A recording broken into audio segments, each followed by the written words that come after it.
Install natin to. Wall lamp.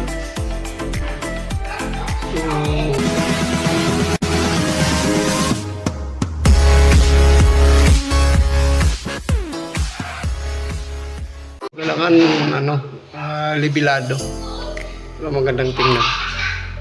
So ito ay wall lamp mula sa brand Duma. So okay, install natin. Una nilayout natin yung yung butas ng screw nya para mapasin. Tapos hira ng concrete na.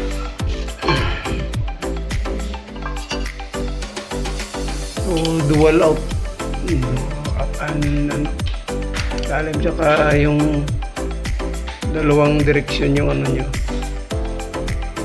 yung light. So adjustable to, adjust mo to magkaroon ng U. So i-on natin yung switch. Yan yung itsura nya. So maganda, no? So takloban natin.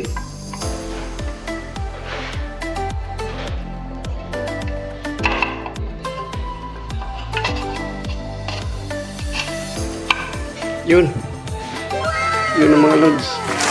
Final output niya. So magalit kong i-adjust sabi. Parang lakihan yung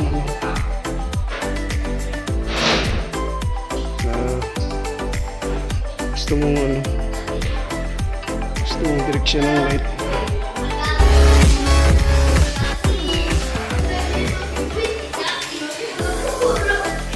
So install natin yung pangalawa.